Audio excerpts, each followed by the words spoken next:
హత్రాస్ తొక్కిసలాటపై విచారణ కోరుతూ దాఖలైన పిటిషన్ను స్వీకరించేందుకు సుప్రీంకోర్టు నిరాకరించింది. ఇలాంటి కేసులు దేశ ప్రజలను కలవరపెడుతున్నాయని త్రిసభ్య ధర్మాసనం అభిప్రాయపడింది.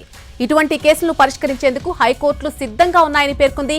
అలహాబాద్ హైకోర్టును ఆశ్రయించాలని ప్రధాన న్యాయమూర్తి జస్టిస్ డివై చంద్రచూడ్, న్యాయమూర్తులు జేబీ పార్తివాలా, మనోజ్ మిశ్రాలతో కూడినటువంటి ధర్మాసనం పిటిషనర్ను ఆదేశించడం జరిగింది. హత్రాస్ తొక్కిసలాట ఘటనపై విచారణకు సుప్రీంకోర్టు రిటైర్డ్ న్యాయమూర్తి పర్యవేక్షణలో 5 సభ్యులతో కూడినటువంటి నిపుణుల కమిటీని నియమించాలని పిటిషనర్ సుప్రీంను కోరారు.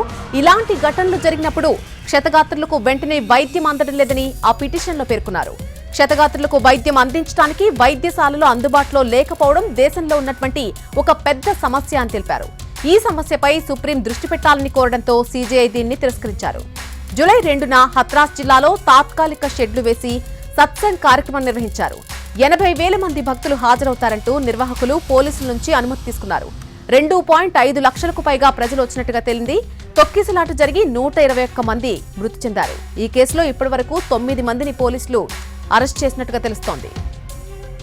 హత్రాస్ ఘటనపై విచారణ కోరుతూ దాఖలైన పిటిషన్ను స్వీకరించేందుకు నిరాకరించినటువంటి సుప్రీంకోర్టు అలహాబాద్ హైకోర్టును ఆశ్రయించాలని చెప్పింది.